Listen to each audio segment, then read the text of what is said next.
மேசராசி என்பர்களே, இப்போ தனம் சொல்லக்கூடிய 2ஆம் வீட்டுக்கு வராரு. இந்த 2ஆம் வீட்டுக்கு வர்றது தனம் செல்வம் பெருகும் அப்படிங்கிறது மேசராசிக்கு மிகச்சிறந்த ஒரு பலனை கண்டிப்பாக இந்த குரு பகவான் தருவார். கொடுத்த பணம் நமக்கு நிலுவையில் இருக்கிற பணம் வந்து சேர்றது, பொருளாதார பெருக்கம் ஏற்படுவது, வேலையில் இருக்கிறவங்க உத்தியோக மாற்றம் ஏற்படுவது, திருமணத்தை எதிர்பார்க்கக்கூடிய குடும்பம், திருமணமானால் தான் குடும்பம், அங்கே குடும்பம் அமைகிறது, இதற்கான வாய்ப்புகள்லாம் மேசராசிக்கு உண்டு. மேசராசி என்பவர்களுக்கு பொருளாதாரத்தில் மட்டும் இல்லாமல் தனக்குங்கிற பேரு புகழ் அந்தஸ்தை உயர்த்தி காட்டுவதற்கான வாய்ப்புகள் உண்டு. அதுக்கான நல்ல குரு பயிற்சி மேசராசிக்கு சிறப்பான ஒரு பலனை தரும். இந்த காலகட்டத்தில் குரு பகவானுடைய பூரணமான பலம் அனுகிரகம் உங்களுக்கு கிடைக்குது. அல்ல எல்லா விதமான செல்வ செழிப்புகளும் நீங்கள் பார்க்கலாம். தங்கம் வாங்கிறதுக்கான சரியான நேரம், தங்கம் சேரும், அதற்கான சூழல் இருக்குது. நீங்கள் வாங்கிறதுக்கான வாய்ப்புகள் உருவாகும். வணக்கம் நேயர்களே, ஆதியந்தம் டிவி நேயர்களுக்கு அனைவருக்கும் இந்த குரு பயிற்சி பலன் எவ்வாறாக அமைகிறது என்பதை காண்போம். குரு பயிற்சி என்று மே மாதம் 1ஆம் தேதி 2024ஆம் ஆண்டு குரு பயிற்சி நடக்குது. இந்த குரு பயிற்சிங்கிறது திருக்கணித பஞ்சாங்கப்படி மத்தியானம் 1:52க்கு மேசராசியில் இருந்த குரு பகவான் இப்போது ரிஷபராசிக்கு வரப்போகிறார். இந்த ரிஷபராசிக்கு வந்த பிறகு ரிஷபராசியில் ஒரு வருட காலங்கள் ஏறத்தாழ 1 வருடம் 15 நாளுக்கு மேலே அவர் இருக்கார். அடுத்த வருடம் 14ஆம் தேதி மே முடிய அங்கே தான் இருக்கார். 2025 மே மாதம் 14ஆம் தேதி முடிய கிட்டத்தட்ட 375 நாட்கள் பகவான் குரு ரிஷபராசியில் தான் சஞ்சாரம் செய்கிறார். அந்த ரிஷபராசியில் சஞ்சாரம் செய்யும் பொழுது எவ்வாறான பலன்கள்லாம் நாட்டுக்கும் 12 ராசிக்காரர்களுக்கும் எவ்வாறாக அமைகிறது அப்படின்னு பார்க்குறதுக்கு தான் நாமெல்லாம் எல்லாம் ஆர்வமாக ஆவலோடு இருக்கும். அந்த அடிப்படையில் இந்த குரு பகவான் இந்த பயிற்சி எப்படி சிறப்பானதுங்கிறத பற்றும் ஒரு சின்ன விளக்கம் கொடுக்குறேன். காரணம், பகவான் குரு இயல்பாக நம்ம இறைவன் குரு பார்க்க கோடி தோஷம் நிவர்த்தினா அந்த குரு பகவான் தலைமை அப்படிங்கிறதுக்கான ஒரு பொறுப்பு. அந்த தலைமைங்கிற ஒரு பொறுப்புக்கு குரு தட்சிணாமூர்த்தியா இல்லை நவகிரகத்தில் உள்ள குருவாங்கிற சின்ன ஒரு பேதம் போயிட்டே இருக்குது. ஆனாலும் எல்லாத்துக்கும் தாண்டி பகவான் பரமேஸ்வரனே குருவாக இருக்கிறார் அப்படிங்கிறது தான். அந்த அடிப்படையில் குரு பகவான் மேஷராசியிலிருந்து ரிஷபராசிக்கு போகும்பொழுது ரிஷபராசி இன்னொரு குரு, அதாவது தேவகுருன்னா குரு பகவான், அசுரகுருனா சுக்கிர பகவான்.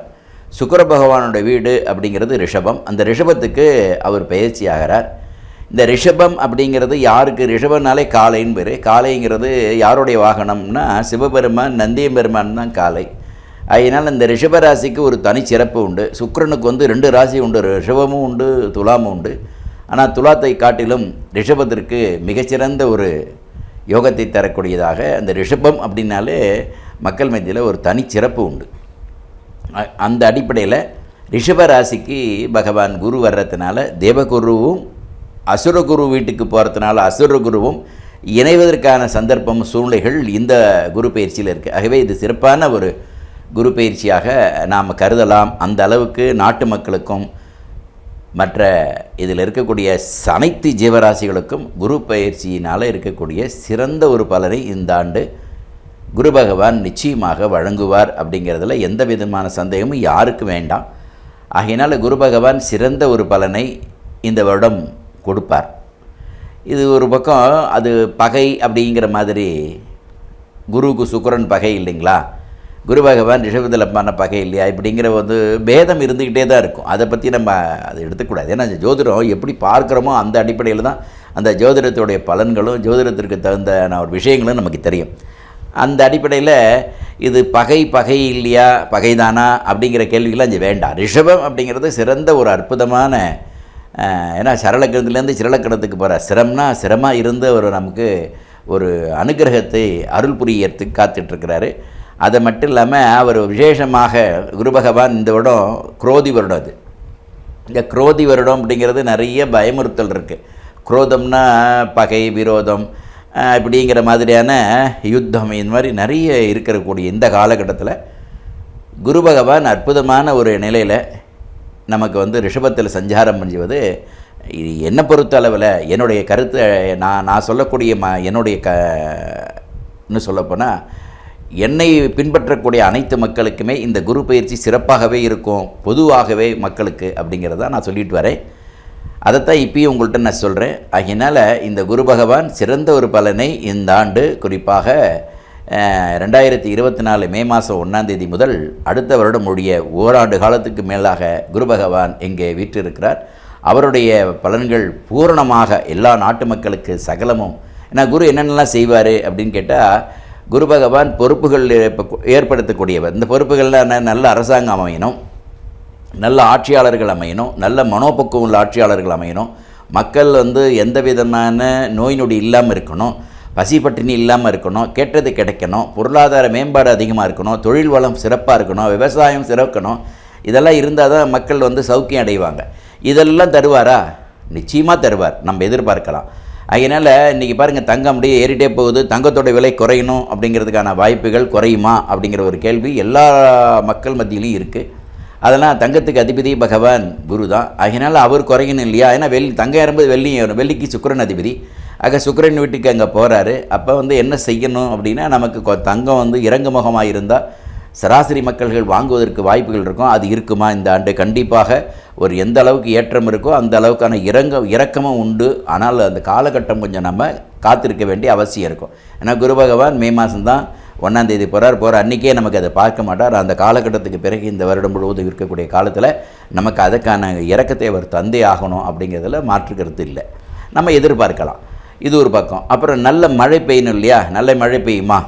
சரி, நாட்டில் சுபிட்சம் ஏற்படணும்னா மழை இருந்தால் தான் விவசாயம் செழிக்கும். நீர்வளம் பெருகணும். நீர்வளம் பெருகிறதுக்கான வாய்ப்பு அவர் தருவாரா? கண்டிப்பாக தருவார், நம்ம எதிர்பார்க்கலாம். அதற்கான வாய்ப்பு இருக்குது. ஜலராசி அப்படின்னு சொல்லக்கூடியதில் நல்ல விசேஷமாக அங்கே உட்கார வேண்டிய சுக்கிர பகவான் அதற்கான உரியவர் தான். ஆகையினால் அந்த இடத்துல குரு உட்கார்றது விசேஷம். அப்படி குரு உட்காரும்போது அவருடைய பார்வை 3 பார்வைகள் உண்டு. கன்னி 5ஆம் பார்வையாக பார்ப்பார். கன்னிங்கிறது கன்னி ராசிக்காரர்களை குரு பார்வை, திரும்ப விருச்சிக ராசி என்பர்களை பார்ப்பது, திரும்ப மகர ராசி என்பர்களை பார்ப்பது. இதெல்லாம் இந்த மகர ராசியில் இருக்கக்கூடியவர்களுக்கு மகரத்தை பார்க்கறதுனால விசேஷம், விருச்சிகத்தை பார்க்கறது விசேஷம், அதற்கடுத்தது கன்னியை பார்க்கறது விசேஷம். இதில் 3 ராசிகள் மட்டும் கொஞ்சம் தெளிவாக நம்ம எடுத்துக்க வேண்டிய இந்த புனர்பூசம், விசாகம், புரட்டாதி. இந்த புனர்பூசங்கிறது மிதுன ராசியில் வரும். அந்த மிதுன ராசியில் இருக்கும்போது குரு பகவானுக்கான ஒரு சூழலை நம்ம அவங்கள்ட்டேருந்து இருக்கக்கூடிய சில அனுகிரகங்கள் வாங்கிறதுக்கு நம்ம அவங்களுக்கு அதிகமான நம்ம வழிபாடுகள் அதிகரிக்கணும். அதேமாதிரி விசாக நட்சத்திரம் துலா ராசியில் இருக்கிறவங்களுக்கு அந்த வழிபாடுகளை அதிகரிக்கணும். புரியுதுங்களா? அந்த புரட்டாதி நட்சத்திரம் அப்படின்னு சொல்லக்கூடியவங்க மீன ராசியில் இருப்பாங்க. இந்த மீன ராசியில் இருக்கும்போது புரட்டாதி சொந்தக்காரர் பகவான் குரு, மீனராசிக்கும் சொந்தர். அவர் மீனராசிக்கு இருக்கும்போது என்ன ஆகிடும்? இயல்பாக அவருடைய 3ஆம் இடத்துக்கு, மீனராசிலேருந்து 3ஆம் இடத்துக்கு தான் பயிற்சி ஆகிறார். ஆக இந்த 3 ராசிக்காரர்கள் எந்த அளவுக்கு குரு பகவானை வழிபடுகிறார்களோ அந்த அளவுக்கு அவங்களுக்கு பிரச்சனைகள் குறைவாக இருக்குங்கிறத நாம் தெளிவாக இந்த ஆண்டை பொறுத்தவரை இந்த 3 ராசி. ஏன்னா குருவோட நட்சத்திரமே புனர்பூசம், விசாகம், புரட்டாதி. அதில் குரு பகவான் நம்ம ரிஷபத்துக்கு போகிறார். அதில் இந்த 3 ராசிக்காரர்கள் குறிப்பாக புனர்பூச நட்சத்திரக்காரர்கள் அப்படிங்கும்பொழுது அவங்க மிதுன ராசியில் இருப்பாங்க. கடகராசி உண்டு. அதேமாரி விசாக நட்சத்திரம் துளாராசி உண்டு. 4ஆம் மாதம் விருச்சிக ராசி உண்டு. புரட்டாதி நட்சத்திரம் கும்பராசிக்காரர்கள் உண்டு. மீனராசிக்காரர்களுக்கு நாம் எச்சரிப்போம், கும்பராசிக்காரர்களுக்கு விசேஷத்தை கொடுப்போம். இதுதான் உண்மை. ஆகினால இந்த தெளிவை நாம் கரெக்டாக புரிஞ்சுக்கணுங்கிறதுக்காக குரு பகவான் இதெல்லாம் நாளைக்கு செய்ய போகிறார். இந்த மாதிரியான வாய்ப்புகள் அப்போ நாட்டு மக்கள், நாட்டு ராஜாக்கள்லாம் சிறப்பாக இருக்கணும் இல்லையா? நிச்சயமாக அந்த நாட்டு ராஜாக்களுக்கான சிறந்த ஒரு பலனை தாராளமாக தரணும். ஆட்சியில் இருக்கக்கூடியவர்கள் நல்ல சிந்தனையாளராக இருப்பாங்க. நிறைய நன்மை செய்யக்கூடிய, நாட்டுக்காக சிந்திக்கக்கூடிய பெரும்பாலான அந்த சிந்தனைகள் நாட்டு மக்களுடைய வளர்ச்சியை நோக்கி இருக்கக்கூடிய அரசு அமையும். அதற்கான வாய்ப்புகள் உண்டு. ஆகவே நாம் என்ன எதிர்பார்க்குறோமோ அது இந்த குரு பகவான் பூர்ணமாக தருவார். தங்க விலை குறையும்ட்டு பொருளாதார மேம்பாடு இருக்கும். விவசாயத்துக்கு வேண்டியதெல்லாம் சாதகமாக இருக்கும். அதுக்கு நல்ல மழை பெய்யும். அந்த நல்ல மழை பெய்யும் பொழுது விவசாயம் சிறக்கும். அப்போ விவசாயத்தில் இருக்க அந்த விளைபொருள்கள், தானியங்கள் மற்றதெல்லாம் சிறப்பாக அமைக்கணும். தங்க விலை குறைஞ்சதுனால எல்லாமே குறையும். நாட்டு மக்களுக்கு சுபிட்சம், பணப்புழக்கம் சரியாக இருக்கணும். அந்த பணப்புழக்கம்லாம் சரியாக இருக்குமா? ஏன்னா குரோதி வருடங்கிறது ஒரு பயமுறுத்தல், ஒரு அச்சுறுத்தல் இருக்கிறதுனால திரும்ப இந்த குரு பயிற்சியாவது சிறப்பாக இருக்குமாங்கிறது எல்லோரும் கேட்குறது. அது தாராளமாக இருக்கும். அதேமாதிரி நமக்கு மற்ற கிரகங்களும் சாதகமாக இருக்கிற பட்சத்தில் எல்லாமே அனுகூலமாக இருக்கும். இந்த குரு பயிற்சி நாட்டு மக்களுக்கு சிறந்த பலனை தரும்னு சொல்லி 12 ராசிகளுக்கு இப்போ பார்ப்போமா? மேசராசி என்பர்களே, மேசராசி இது நாள் வரலும் குரு பகவான் ஜென்ம ராசியில் இருந்தார். இந்த ஜென்ம ராசியில் இருக்கும் பொழுது அந்த ஜென்மத்திலேருந்து இப்போ தனகாரக, தனம் சொல்லக்கூடிய 2ஆம் வீட்டுக்கு வராரு. இந்த 2ஆம் வீட்டுக்கு வர்றது தனம் செல்வம் பெருகும் அப்படிங்கிறது மேசராசிக்கு மிகச்சிறந்த ஒரு பலனை கண்டிப்பாக இந்த குரு பகவான் தருவார். அதெல்லாமல் அந்த நட்சத்திராதிபதிகள் இப்போ ஏற்கனவே அதற்கு உரிய பலன்களை தரணும் இல்லையா. இப்போ வந்து அஸ்வதி பரணி கார்த்திகை முதல் பாதம் மேசராசி அப்படின்னா, இந்த மேசராசிலேருந்து கிருத்திகை 2ஆம் பாதத்துக்கு போகும்போது தான் அவர் ரிஷபத்துக்கு போவார். இப்போ கிருத்திகை நட்சத்திரக்காரர்களுக்கு இந்த நாள் கிருத்திகை நட்சத்திரம் மேசராசியாக இருக்கிறவங்களுக்கு அவங்களுக்கு வந்து இயல்பாக ஜென்ம குருவாக இருந்தவர் இப்போ வந்து நியாயமாக அவர் மேசராசியாக இருந்து கிருத்திகை நட்சத்திரம் முதலாவது பாதமாக இருந்தால் அவருக்கு தனம். இதே கிருத்திகை நட்சத்திரம் 2ஆம் பாதம் 3ஆம் பாதம்னா அவங்க ரிஷபராசிக்கு போயிடுவாங்க. ஆக மேசராசியை பொறுத்தளவில் குரு பகவான் பயிற்சி, பொருளாதார மேம்பாடு, நல்ல சிந்தனைகள், பெரியவர்களை நம்ம வந்து வழிபடுவது, மகான்களை சந்திப்பது, க்ஷேத்திராலயங்கள் போவது, இதெல்லாம் சிறப்பு இருக்கும். கொடுத்த பணம் நமக்கு நிலுவையில் இருக்கிற பணம் வந்து சேர்றது, பொருளாதார பெருக்கம் ஏற்படுவது, வேலையில் இருக்கிறவங்க உத்தியோக மாற்றம் ஏற்படுவது, திருமணத்தை எதிர்பார்க்கக்கூடிய குடும்பம், திருமணமானால் தான் குடும்பம், அங்கே குடும்பம் அமைகிறது, இதற்கான வாய்ப்புகள்லாம் மேசராசிக்கு உண்டு. இது எல்லாமே மற்ற ஏனைய கிரகம்னு பார்த்திங்கன்னா சனி பகவான் அற்புதமான நிலையில் இருக்கிறார். குரு பயிற்சி மட்டும் நம்ம சொல்கிறதில்ல, சனியும் மேசராசிக்கு லாபஸ்தானத்தில் இருக்கிறாரு. மேசராசிக்கு காலபுருஷ தத்துவப்படி 9, 12க்கு வேண்டியவராக போயிடுறாரு பகவான் குரு. குரு பகவான் 9ஆக போகும்பொழுது அவர் 2ஆம் இடத்துல போய் உட்கார்றது தனம், வாக்கு, செல்வம், பொருளாதாரம், மேம்பாடு இதெல்லாம் கிடைக்கிறதுக்கான வாய்ப்பு. தன் வார்த்தைக்கு மரியாதை கிடைக்கணும் இல்லையா, அந்த மரியாதை கிடைப்பதற்கான வாய்ப்புகள் உண்டு. அப்போ நம்ம கையில் சர்ப்ளஸ் பணம் இருந்தால் தான் நம்ம செலவு பண்ண முடியும். அந்த செலவு பண்ணால் தான் நமக்கு அதுக்கான ரெகக்னைஸ் கிடைக்கும், அது கிடைக்கும், அதுக்கான வாய்ப்பு இருக்குது. அப்போ நம்ம என்ன எதிர்பார்க்குறோம், நம்ம ஒரு பயிற்சி ஆனோன்னு மக்கள் மத்தியில் ஒரு விழிப்புணர்ச்சி என்னென்னா, குரு பயிற்சி, சனி பயிற்சி, ராகு பயிற்சி, கேது பயிற்சி இதெல்லாம் ஒரு பக்கம் இருந்தாலும் நாம் என்ன எதிர்பார்க்கிறோம், ஒவ்வொரு பயிற்சிக்கும் ஒரு எதிர்பார்ப்பு இருக்குது.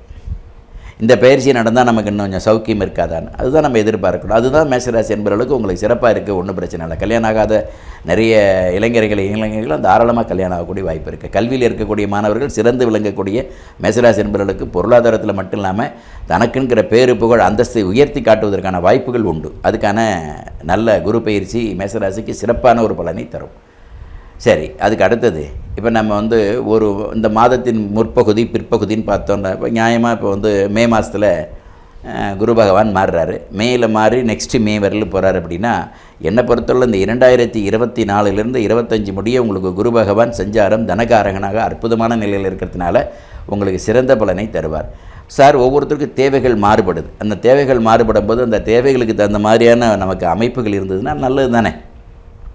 அதனால் நிறைய செல்வ செழிப்புகள் வரணும் அப்படிங்கிறதுல எதிர்பார்க்குறது தப்பே கிடையாது. அப்போ அது வந்துடும்ல, அந்த வரக்கூடிய வாய்ப்பு இருக்கும் பொழுது நமக்கு நல்ல ஜாப்பில் இருக்கோம், இன்னும் கொஞ்சம் ப்ரொமோஷன் கிடைச்சா பரவாயில்ல, ஹைக்கிங் கிடைச்சா பரவாயில்ல, பணம் சர்ப்ளஸில் இருந்தால் பரவாயில்ல, வெளிநாடு போனால் பரவாயில்லைங்கிற ஒரு நிறைய அன்பர்கள் இந்த காலகட்டத்தில் குரு பகவானுடைய பூரணமான பலம் அனுகிரகம் உங்களுக்கு கிடைக்குது. அதில் எல்லா விதமான செல்வ செழிப்புகளும் நீங்கள் பார்க்கலாம். வாய்ப்பு இருக்கிற பட்சத்தில் நாம் வந்து குரு பகவானுடைய வழிபாடும் ஏற்கனவே நம்ம வந்து போயிட்டுருக்கோம்னா ஒன்றும் பிரச்சனை இல்லை. தனகாரகனாக இருக்கக்கூடிய பகவான் குரு உங்களுக்கு தனத்தை வழங்க வேண்டும் என்றால் நீங்கள் இந்த குரு கோயில் அப்படி சொல்லக்கூடிய உதாரணத்துக்கு திருச்செந்தூராக இருக்கலாம், ஆலங்குடியாக இருக்கலாம், தென்குடி திட்டையாக இருக்கலாம், இதெல்லாம் வந்து ஏற்கனவே ஜென்ம குருவாக இருந்து போனதுனால அவர் போய் தரிசனம் பண்ணிட்டு வர்றது ரொம்ப சிறப்பானது. அதே மாதிரி இந்த நட்சத்திரக்காரர்கள் விசேஷமாக இந்த கிருத்திகை நட்சத்திரத்தில் நியாயமாக 1ஆம் பாதத்தில் இருக்கிற மேசராசிக்கு சிறப்பு, 2ஆம் பாதத்தில் இருக்கிறவங்களுக்கு இப்போ ஜென்மசையில் வரும்பொழுது அவங்க மட்டும் கரெக்டாக நீங்கள் இந்த பெயர்ச்சியை சரியான முறையில் நம்ம வழிபாடுகள் செய்யணும் அப்படிங்கிறதுல சொல்கிறேன். தங்கம் வாங்கிறதுக்கான சரியான நேரம், தங்கம் சேரும், அதற்கான சூழல் இருக்குது, நீங்கள் வாங்கிறதுக்கான வாய்ப்புகள் உருவாகும். சரி, உயர் அதிகாரிகள் அவங்களுடைய உள்ள சின்ன சின்ன அதாவது ப்ராக்டிக்கல் டிஃபிகல்ட்டிஸ் நடைமுறை சிக்கல்லாம் நிவர்த்தி ஆகும், அதற்கான வாய்ப்புகள் இருக்குது. நமக்கு இருக்கக்கூடிய நாட்டில் நல்ல சுபிட்சமான ஒரு மனோநிலைகள், அமைதியான வாழக்கூடிய வாய்ப்புகள்லாம் சிறப்பாக இருக்கிறதுக்கு மேசராசி என்பவர்களுக்கு சுமூகமான ஒரு ஏற்பாடுகளை இந்த குரு பயிற்சி பிரமாதமாக கொடுத்துருக்கு. பொதுவாக ஒவ்வொருத்தருக்கும் தேவைகள் மாறுபடும். அந்த தேவைகள் மாறுபடும் பொழுது இந்த பயிற்சியினால் எனக்கு எப்படி இருக்கும்னா தனம் பெருகும், வாக்கு வன்மைங்கிறது வாக்குஸ்தானம் 2ஆம் இடம், 2ஆம் இடம் வாக்குஸ்தானம் வலுவாக இருக்கிறதுனால தன் சொல்வாக்கு பெருகும், சொல்வாக்கு பெருந்தால் செல்வாக்கு பெருகும். சொல் நமக்கு எப்போது நிலச்சி நிற்கும் போது அதுக்கான செல்வாக்குகளை நீங்கள் பெறும். செல்வாக்கு எப்படி வரும், நமக்கு பேரு புகழ் அந்தஸ்து வரணும். அது எதனால் வரும், நமக்கு இருக்கக்கூடிய காரியங்கள், நாம் செய்த காரியங்கள்னால அது கிடைக்கும். அதனால் இருக்கக்கூடிய தன வரவுகள் வரும். தன வரவு வந்தால் மனமகிழ்ச்சி இருக்கும். தன வரவு மனமகிழ்ச்சி ரெண்டுமே இந்த மேசராசி என்பவர்களுக்கு பிரமாதமாக அமையுது. இது ஒரு பக்கம். இது எல்லாமே நமக்கான வாய்ப்புகளை உருவாக்கி தரக்கூடிய மற்ற ஏனைய கிரகங்கள்லாம் சிறப்பாக இருக்குது. உதாரணத்துக்கு சனி பகவான் இருக்கிறாரு, செவ்வாய் நல்லா இருக்காருன்னு சொன்னால் அவனுமா செவ்வாய் சேரப்போகிறார், பிரமாதமாக இருக்கும். ஆகவே இந்த காலகட்டத்தில் இந்த குரு பயிற்சியினால் மேசராசி நண்பர்கள் முழுமையான பலனை, இன்னும் சொல்லப்போனால் நல்ல பலனை பெறுவீர்கள் என்று சொல்லி மீண்டும் சந்திப்போம். நன்றி, வாழ்த்துக்கள்.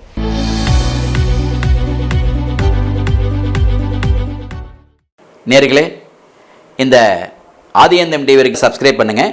சப்ஸ்கிரைப் பண்ண பிறகு ஷேர் பண்ணுங்கள், லைக் பண்ணுங்கள், பெல் பட்டனை மறக்காமல் அழுத்துங்க.